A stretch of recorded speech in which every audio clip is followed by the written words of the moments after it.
এ কোনো সিনেমার দৃশ্য নয়, সম্প্রতি ঘটে যাওয়া গাজীপুরের কাপাসিয়ার দৃশ্য এটি। যে ঘরটিতে ছিল শিশুদের হাসি আর একটি পরিবারের ছোট্ট ছোট্ট সুখ, আর সেই ঘরেই পড়েছিল 5টি নিথর দেহ।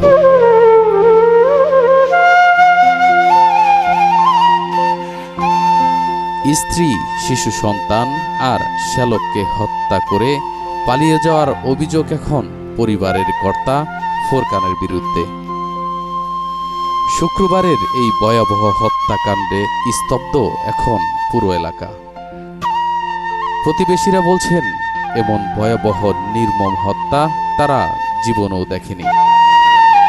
ঘরের ভিতর পড়েছিল শিশুদের ছোট্ট ছোট্ট দেহ, যেন মুহূর্তেই শেষ হয়ে গেছে একটি পরিবারের সব স্বপ্ন। গাড়ি চালাইতে গেলে ও 4 দিন 5 দিন বাইরে থাকতো। তখন মেয়েটা বলতো যে কোথায় থাকো, বলে যে আমি বিভিন্ন জেলায় চলে গেছিলাম গাড়ি নিয়ে, কিন্তু এই 6-7 মাস মেয়েরে বলতেছে আমি বিয়ে করবো। তাহলে ছোট শালা হয়তো কোনো সময় মনের আবেগে বন্যি কিছু বলার কারণে হয়তো ফোনে কথা বলতেও পারে, যে লোকটা 5টা লোক করে ফেলতে পারে, এরকম তো সাধারণ একটা জিনিসই সেন্সে বাইতে যার কথা। হ্যাঁ, আমাদের ধারণা আর কি এটাই।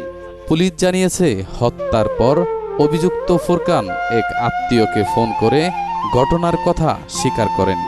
আপনারা দেখেছেন যে এখানে ঘটনাস্থলে 5টি মরদেহ রয়েছে এবং তাদেরকে অত্যন্ত নৃশংসভাবে কুপিয়ে হত্যা করা হয়েছে এবং ঘটনাস্থল থেকে একটি চাপাতি পাওয়া গেছে। আমরা যেটা বুঝতে পেরেছি যে এই চাপাতি দিয়েই তাকে কুপিয়ে হত্যা করা হয়েছে, তাদেরকেও কুপিয়ে হত্যা করা হয়েছে।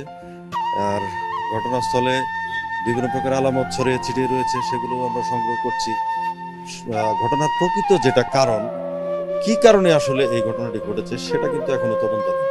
একটি কালো রাত, একটি ঘর আর কয়েকটি নির্মম আঘাত, এভাবেই শেষ হয়ে গেল 5টি তাজা প্রাণ।